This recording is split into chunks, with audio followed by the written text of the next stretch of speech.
ہے وہی خدا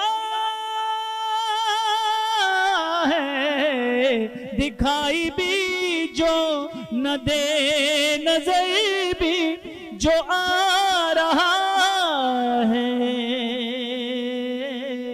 وہی خدا ہے، وہی خدا ہے، وہی خدا ہے۔ سبحان اللہ، بڑے ہی خوبصورت انداز میں ماشاءاللہ قرآن میں آپ نے کلام پیش کیا۔ ہمیشہ کی طرح آپ جس انداز میں پڑھتے ہیں اور بڑا دل خوش ہوتا ہے، آپ کو سنتے ہیں دل کو سکون بھی ملتا ہے۔ موضوع کی طرف بڑھتے ہیں۔ اشفاق صاحب آپ سے ابتدا کرتے ہیں۔ پہلے تو آپ کا شکریہ، آپ آج تشریف لائے، آپ کی محبت۔ اشفاق صاحب، 27 رمضان المبارک، اس پہ علماء کا اجماع ہے کہ ممکنہ طور پہ لیلۃ القدر کی رات 27 رمضان المبارک ہو سکتی ہے۔ اجماع ہونے کی وجہ کیا ہے؟ اور ہمارے ملک پاکستان میں عام طور پہ عام تصور یہی ہے کہ اگر لیلۃ القدر ہے تو 27 رمضان المبارک کو ہے۔ بسم اللہ الرحمن الرحیم، اللہم صلی علی سیدنا مولانا محمد وآلہ وبارک وسلم، صلاۃ و سلام علیک یا رسول اللہ۔ دیکھیں، جو بزرگان دین اگر کسی رات کو کہتے ہیں کہ یہ رات شب قدر ہے، کیونکہ شب قدر تو نبی کریم صلی اللہ علیہ وسلم نے جب یہ کہہ دیا کہ شب قدر کو تلاش کرو، سبحان اللہ، تو اس کا مطلب ہے کہ یہ ضروری نہیں کہ 27ویں میں ہی جو ہے وہ شب قدر آئے، بالکل صحیح، بلکہ شب قدر جو ہے کبھی 21ویں، کبھی 23ویں، کبھی 25ویں، کبھی 27ویں، کبھی 29ویں، یہاں تک کہ یہ بھی فرمایا کہ کبھی 19ویں میں بھی آتی ہے اور کبھی شب برات میں بھی آتی ہے۔ سبحان اللہ۔ لیکن جو بزرگان دین کے مشاہدات ہیں، جو انہوں نے اس چیز کو دیکھا، جیسے بہت سے معاملات ایسے ہوتے ہیں، اب دیکھیں جب شب قدر آتی ہے نا تو اس دن سمندر کا پانی میٹھا ہو جاتا ہے، اللہ ہو گیا، ٹھیک ہے نا۔ تو اب وہاں پہ جا کے ان کے مشاہدے میں یہ چیز رہی ہے کہ اس دور میں بزرگان دین سمندر پہ جایا کرتے تھے اور بعض اوقات جو ہے وہاں پہ وضو کا اہتمام بھی کرتے تھے، تو وہاں سے جیسے امام اعظم رحمۃ اللہ تعالیٰ علیہ، انہوں نے کہا ہے کہ جو ان کا کہنا ہے کہ زیادہ تر شب قدر جو ہے یہ 27ویں میں آتی ہیں، کیوں کہ مشاہدات سے دیکھا گیا کہ بعض اوقات تو یہ بھی ہوتا تھا کہ تسلسل کے ساتھ جو ہے بزرگان دین کے مشاہدات میں یہ رہا ہے کہ 27 کی جو رات ہے وہی شب قدر ہے۔ تو یہ بزرگان دین کے، ورنہ امام راضی رحمۃ اللہ تعالیٰ علیہ یہ بھی کہتے ہیں کہ شب قدر جو ہے کوئی متعین نہیں ہے کہ وہ 27ویں میں ہی آئے یا 25ویں میں بھی آئی، بلکہ اس کو تلاش کیا جائے۔ اللہ اب اس کو پوشیدہ رکھنے کی بھی وجہ، جیسے ہمارے پچھلے پروگرام میں بات ہوئی تھی کہ اس کو پوشیدہ رکھنے کی وجہ کیا تھی؟ اگر یہ تعین کر دیا جاتا، میں یہاں پر اگر ایک لطیفہ سناؤں تو اس حوالے سے کہ یہ ہماری جو حالت ہے نا، یہ اس وجہ سے اس کو پوشیدہ رکھا گیا۔ اگر ہم ڈھیٹ نہ ہوتے تو ہمیں ایک ایک چیز دے دی جاتی کہ ان راتوں میں، جیسے نبی کریم صلی اللہ علیہ وسلم نے صحابی رسول سے کہا کہ انہوں نے کہا کہ مانگ کیا مانگتے ہو، یہ کہا مانگ کیا مانگتے ہو، کہا کہ یا رسول اللہ جنت میں آپ کا قرب چاہیے، اللہ، ٹھیک ہے۔ پھر حضور نے کہا کہ دیا، مانگ اور کیا مانگتے ہو، پھر انہوں نے کہا کہ یا رسول اللہ جنت میں آپ کا قرب چاہیے، جیسے خدمت یہاں پہ کرتا ہوں ویسے خدمت وہاں پہ کروں، یہ مانگا۔ تو حضور صلی اللہ علیہ وسلم کیا فرمایا کہ اپنے سر کو سجدے سے تر رکھنا۔ اللہ اکبر۔ اب ایک مجھے بتائیں کہ جنت دے دی جائے، اب اس کے اوپر جب حضور کہہ دے کہ جنت دی، یہاں تک کہ عثمان غنی رضی اللہ تعالیٰ عنہ کو جب نبی کریم صلی اللہ علیہ وسلم نے 3 بار جنت کی بشارت دی اور یہ بھی فرمایا کہ اس کے گناہ جو ہیں انہیں نقصان نہ پہنچائیں گے، تو آپ دیکھیں کہ یہ اگر کوئی گناہ ہو بھی، ویسے تو یہ جو ہے محفوظ ہے، ان سے کوئی گناہ سرزد نہیں ہوتا ہے، اللہ تعالیٰ نے ان کو محفوظ رکھا ہوا ہے، صحابہ کرام علیہم رضوان کو، لیکن یہ بھی کہا کہ اگر کوئی گناہ ہوں گے تو وہ اسے نقصان نہ پہنچائیں گے۔ تو اس کا مطلب اگر ہم ہوتے اور ہمیں یہ کہہ دیا جاتا، آپ مجھے بتائیں اس کے بعد ہم نمازیں پڑھتے؟ نہیں پڑھتے نا۔ بالکل صحیح۔ تو یہ جو ہے چھپائی اس لیے گئی ہم جیسے ڈیٹ لوگوں کے لیے کہ ہم اگر معلوم ہو جائے تو پھر ہم عبادت کرنا چھوڑ دیں گے، کہیں گے یار ایک رات میں کر لو، یہی ہمارے لیے بہت ہے۔ لیکن دوسرا پہلو یہ بھی تو ہو سکتا ہے نا اشفاق صاحب، کیونکہ اللہ تو ہمارے حالات و واقعات سے واقف ہے، اگر ہمیں بتا دیا جاتا اور ہمارے میں جو اکثریت کا جو رجحان ہے، ہم تو جان کے بھی انجان بنے ہوئے ہیں، تو پھر کیا حالت ہوتی ہے ہماری؟ میں وہی کہہ رہا ہوں، میں نے جو ڈیٹ والا واقعہ بتایا نہیں ابھی، وہ ایک بادشاہ تھا، اس نے اپنے وزیر سے کہا کہ میری رعایا کو کچھ رعایت دو، میری رعایا سمندر سے آر پار جاتی ہے، اسے بڑی تکلیف ہوتی ہے، اس کو کچھ رعایت دو تاکہ وہ آ کے میرا شکریہ ادا کرے۔ وزیر نے کہا چھوڑو، وہ کہاں شکریہ ادا کریں گے، لیکن کہا نہیں، بادشاہ بڑا سخی تھا، اس نے کہا نہیں دو۔ انہوں نے کیا کیا کہ پل تعمیر کروا لیا تاکہ لوگوں کو آنے جانے میں تکلیف نہ ہو. اب لوگ آنے جانا شروع ہوئے, بادشاہ کے پاس نہیں آئے کہ بادشاہ تمہارا شکریہ, تم نے پل لگا دیا. وزیر کو کہا کہ یہ کیا ہوا؟ اب وہ وزیر نے کہا کہ ایک کام کرو, یہاں پر جو ہے ان کو ٹیکس لگا دو, آنے جانے میں جب پیسے خرچ ہوں گے نا تو وہ تمہارے پاس آئیں گے کہ یہ کیا پل بنایا, اس پر ٹیکس رکھ دیا, یہ تو ہمارا نقصان ہے. اب ٹیکس بھی لگا دیا, اب بھی کوئی نہیں آ رہا ہے. اب ہوا کیا, وزیر نے مشورہ دیا کہ ایک تھانے دار رکھ دو, جو بھی نکلے نا اسے کو ایک چھتر لگاؤ, جب چھتر کھائیں گے, مار کھائیں گے تو وہ تمہارے پاس آئیں گے.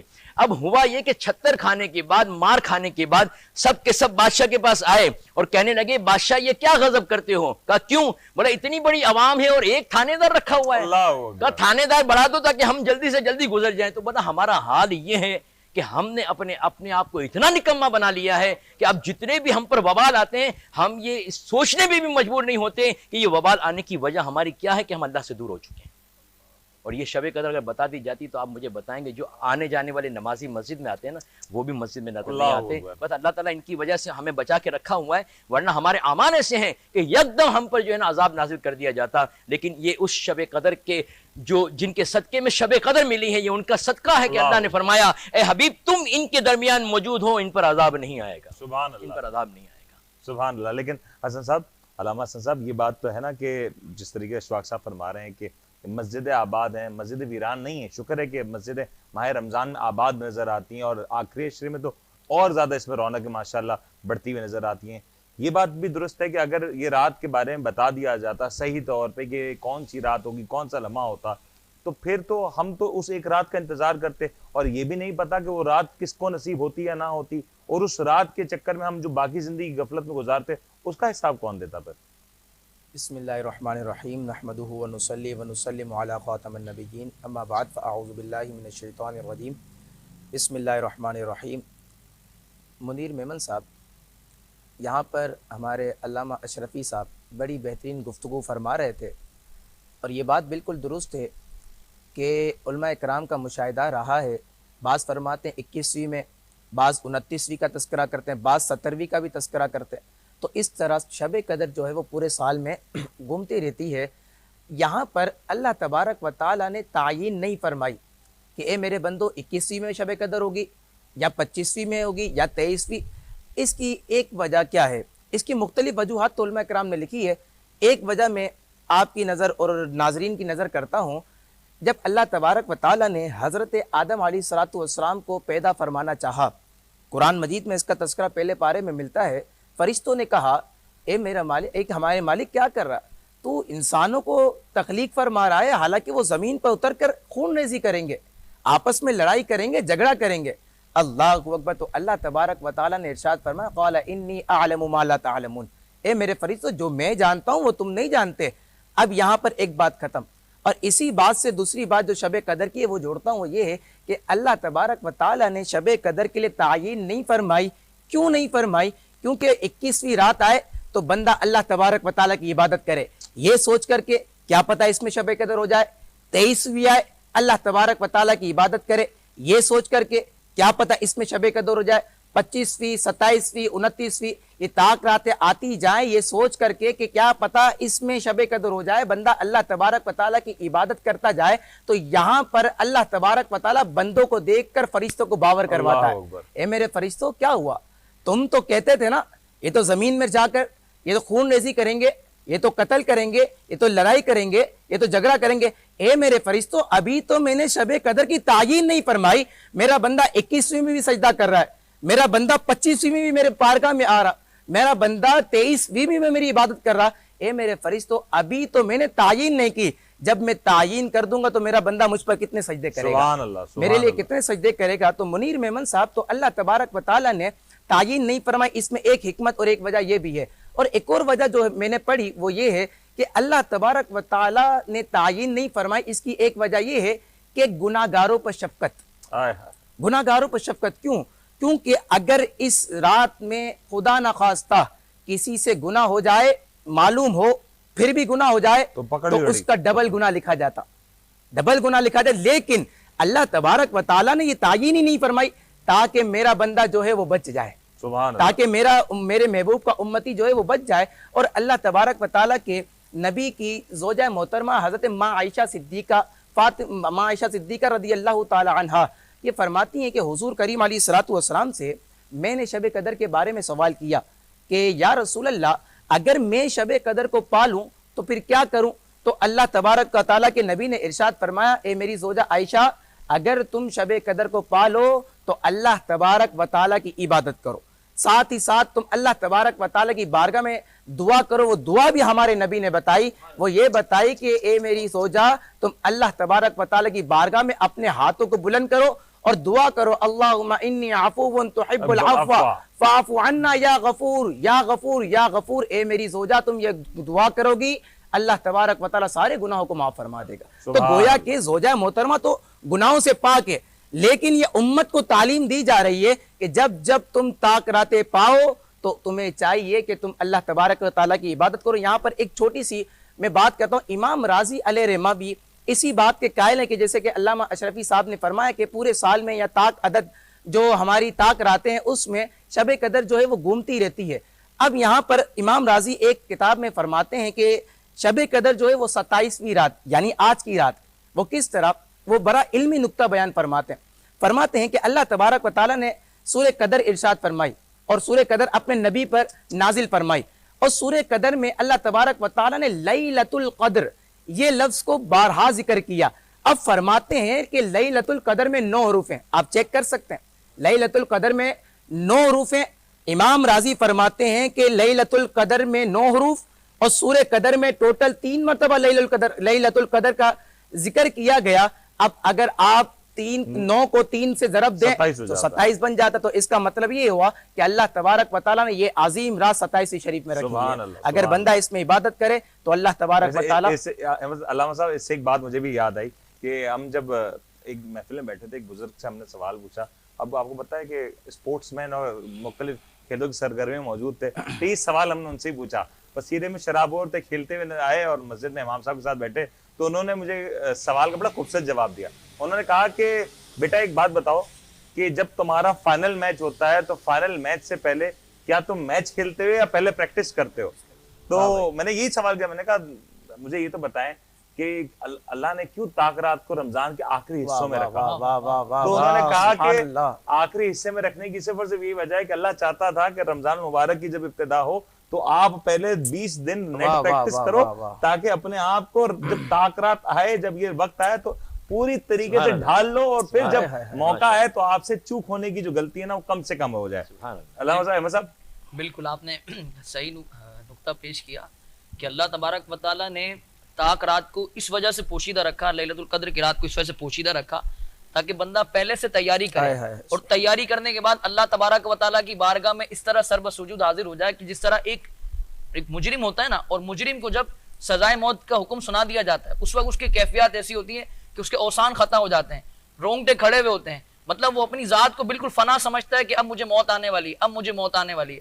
اسی طرح جب بندہ اللہ تبارک و تعالیٰ کی بارگاہ میں حاضر ہو تو اللہ تبارک و تعالیٰ کی بارگاہ میں حاضر ہوتے بندے کے رونگٹے کھڑے ہوں، اس کا وجود اپنے رب کی بارگاہ میں اس طرح حاضر ہو کہ اس کا ہر حصہ جسم کا ہر رواں اللہ کی بارگاہ میں اس طرح ثنا کر رہا ہو کہ ایک جس طرح سزائے موت کے مجرم کو لایا جاتا ہے۔ اور اسی طرح اللہ تبارک و تعالیٰ قرآن مجید فرقان حمید میں ارشاد فرماتا ہے وَتُوبُوا إِلَى اللَّهِ جَمِيعًا أَيُّهَا الْمُؤْمِنُونَ لَعَلَّكُمْ تُفْلِحُونَ۔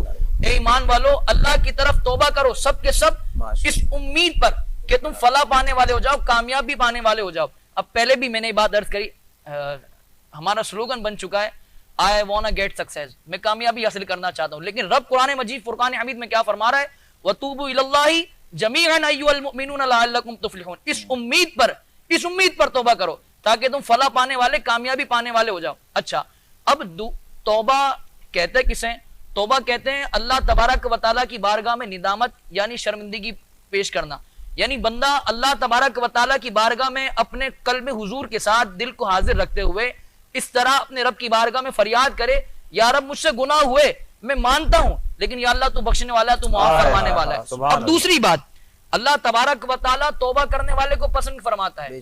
اب جس بندے کو میرا رب پسند فرمائے، جس بندے کو رب کریم پسند فرمائے کہ اللہ تبارک و تعالیٰ قرآن مجید فرقان حمید میں ارشاد فرماتا ہے ان اللہ یحب التوابین وَيُحِبُّ الْمُتَطَّهِرِينَ، بے شک اللہ تبارک و تعالیٰ توبہ کرنے والوں کو پسند فرماتا ہے اور صاف ستھرے لوگوں کو پسند فرماتا ہے۔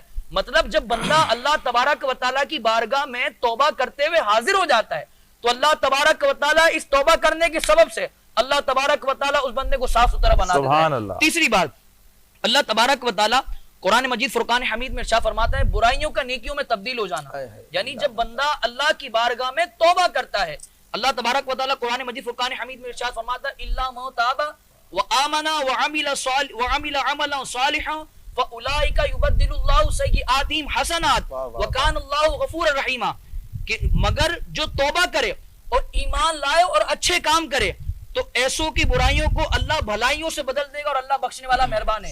یعنی کہ اللہ تبارک و تعالیٰ قرآن مجید فرقان حمید کی اس آیت مبارکہ میں صراحتاً ارشاد فرما رہا ہے، اے ایمان والو، اے میرے بندو، میری بارگاہ میں حاضر ہو جاؤ، توبہ کر لو، تمہارا رب اتنا کریم ہے کہ تمہارے جو گناہوں کو نیکیوں سے تبدیل فرما دے گا۔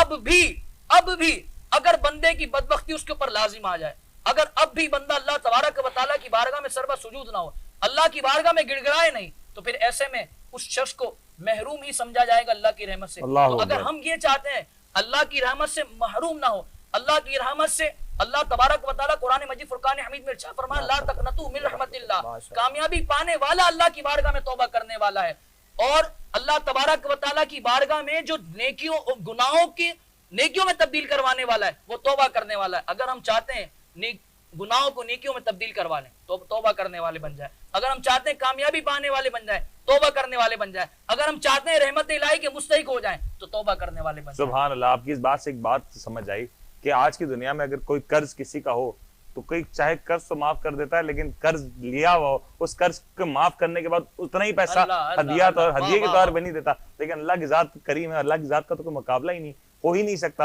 اسی خوبصورت بات کے ساتھ میں چاہوں گا ثنا صاحب ایک کلام ہمارے ساتھ پیش کر دیں، اسی کے ساتھ ہم وقت کی طرف چلیں گے۔ خاموش مدحت سرائے محمد ہے، خاموش مدحت سرائے محمد ہے، خاموش مدحت سرائے محمد کہ حمد خدا ہے ثنائے سبحان محمد صلی اللہ علیہ وسلم، صلی اللہ علیہ وسلم۔ خدا جان اسرا کے اسرار کیا، خدا جان اسرا کے اسرار کیا ہے، اللہ اکبر۔ آئے محمد صلی اللہ علیہ وسلم، صلی اللہ علیہ وسلم۔ بتائے گی تفسیر واللیل تم کو، اللہ اکبر۔ بتائے گی تفسیر واللیل تم کو، بتائے گی تفسیر واللیل تم کو، بتائے گی تفسیر واللیل تم کو، رسائی ہے زلف رسائے محمد صلی اللہ علیہ وسلم، صلی اللہ علیہ وسلم۔ گناہگاروں نے حشر سر پہ اٹھایا کہ سرکار